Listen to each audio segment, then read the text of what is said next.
In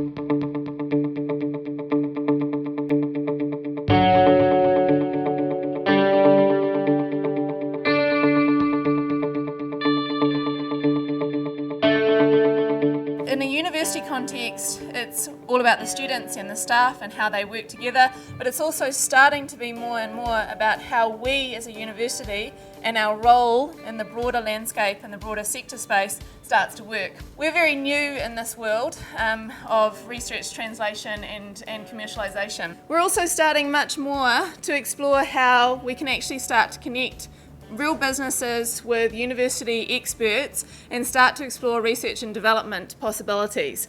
One thing that we as a university are really keen to start to explore much more is how we can ensure that there is staff, student and business exchanges happening.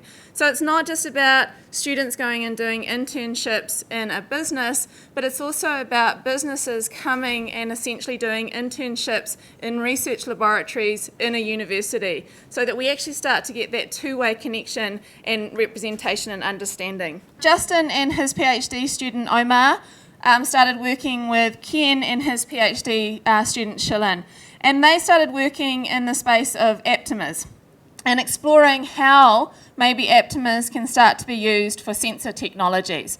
One of the things that Justin explored was in estrogen. So you know that estrogen's a really big pollutant in the environment at the moment. We have just launched a company which is called Orima Bio, and it's a relationship between Victoria University, Powerhouse, which is one of the incubators, and then Callaghan Innovation is also investing in this. Justin is on the science advisory team, so he's still involved in this and will be aiding and pushing it out, and we're also employing the PhD students that completed their PhDs in this. The second example that I want to show you, there's been a relationship with a company that's already going, and they're working with researchers at the university. Rob Kaisers is the chemist in this play, and Wayne Linklater is the ecologist. So again, working with one of their students, a master's student, and Kristen was a postdoc and a shared between Wayne and Rob, and they've been working with Good Nature. They are really all about pest eradication. So this is Robbie out in the field, and he's putting out one of his traps. So this is one of the Good Nature traps that are let out, and it's all based on pheromones. What it's looking at is how is it that you can actually understand why the predators specifically target kiwi. And if you can do that, then of course what you can do is fake the predators into believing that they're smelling a kiwi, and they come along and they get trapped. And that's a better way to selectively explore pest eradication in New Zealand. I'm also chair of the board of VicLink, which is our commercial wing in the university. And we run the Victoria Entrepreneur Boot Camps, and we do that in conjunction with Biz Dojo, Deloitte Private and Chapman Tripp. So we've been running the boot camps for 3 years now, and these are the three of the student ones that have come out and survived. So Food Ninja, One-Legged Crab and Hatchery.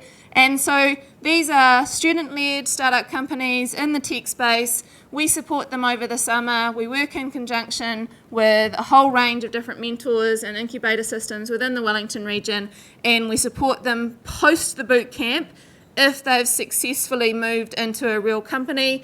And so, for example, One-Legged Crab has got full investment and international investment as well.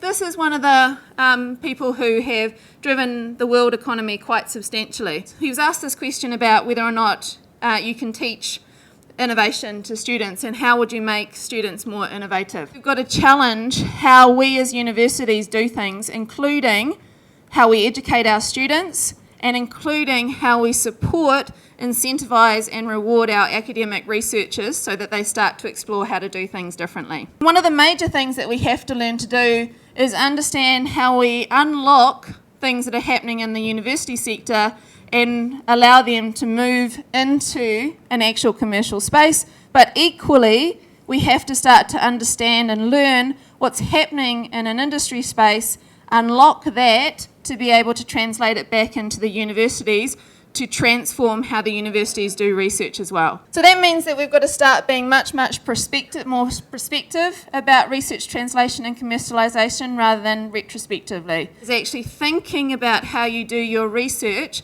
to allow results to be commercialised in a different way.